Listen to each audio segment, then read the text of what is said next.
سيقول السفهاء من الناس ما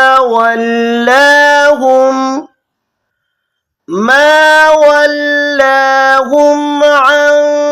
قبلتهم التي كانوا عليها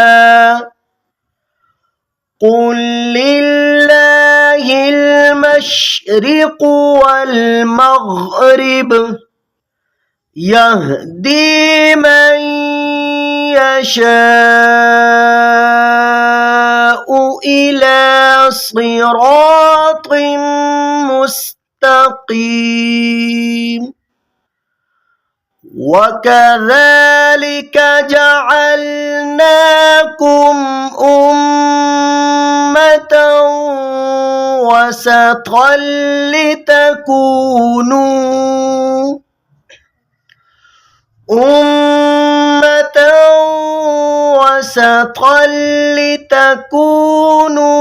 شهداء على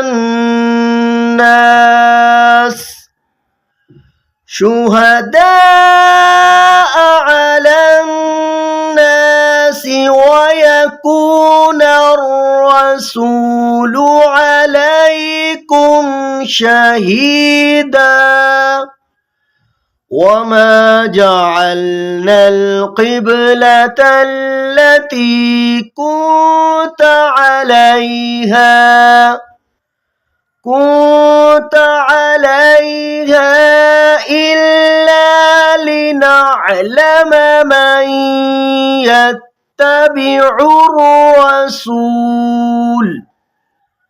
إلا لنعلم من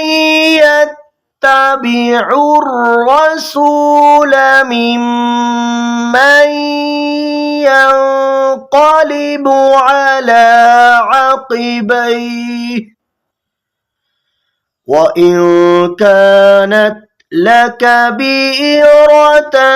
إلا على الذين هدى الله وما كان الله ليضيع إيمانكم إن الله بالناس لرءوف رحيم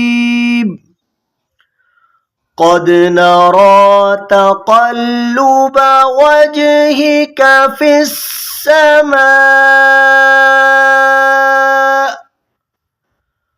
فلنولينك قبلة ترضاها فول وجهك شطر المسجد الحرام وحيث ما كنتم فولوا وجوهكم شطره وإن الذين أوتوا الكتاب ليعلمون أنه الحق